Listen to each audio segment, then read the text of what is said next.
Chers compatriotes, c'est en ma qualité de président élu de la République du Cameroun que je prends la parole pour qu'en raison de l'extrême gravité dans laquelle nous nous trouvons, j'estime utile de porter à la connaissance du monde en général et des nations qui ont érigé la démocratie et le respect des droits de l'homme comme fondement de leur existence, porter à leur connaissance le fait que tout le peuple camerounais aujourd'hui se trouve le dos au mur, confronté à une menace existentielle de la part de ce régime qui pratique du gangstérisme d'État, qui terrorise nos populations, procède à des purges politiques, purges au faciès, purges dans toutes les régions de notre nation.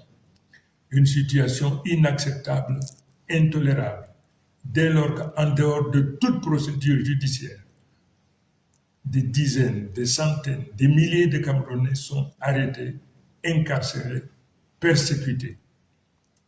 Je voudrais donc également attirer l'attention de tous les Camerounais, mais en particulier de tous ceux qui ont foi en Dieu, du sacrilège, de la profanation auquel s'est livré le président Biya lors de la soi-disant prestation de serment. Le monde entier sait que Biya n'a jamais été élu. La nation camerounaise dans son ensemble sait que Biya n'a jamais été élu. Mais qu'il se permette de poser la main sur la Bible au nom de Dieu. Il apparaît donc aujourd'hui à tout le monde que pour M. Biya, Dieu n'est qu'un instrument qui lui permet donc de réaliser ses basses besognes. Je voudrais donc dire à ce régime qui pratique du gangstérisme d'État, qui se livre à du terrorisme d'État, qui arrête à tour de bras, qui procède à des purges ethniques, des purges au faciès sur l'ensemble du territoire. Je voudrais donc demander à ce régime, du haut de ma responsabilité, parce que élu aujourd'hui de la République du Cameroun, de cesser cette pratique. Les Camerounais n'en veulent plus, les Camerounais n'en peuvent plus.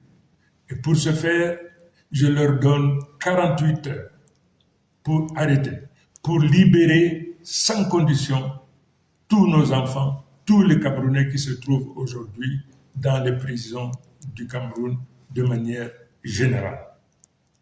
Je leur donne 48 heures.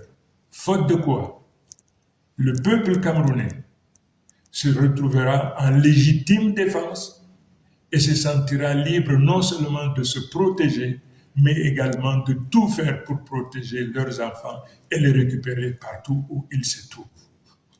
Voilà l'information cardinale que je me devais de porter à la connaissance de tout un chacun, mais en particulier, une fois de plus, le divorce désormais qu'il y a entre le président Biya et les religieux, quelle que soit leur obédience. Je vous remercie.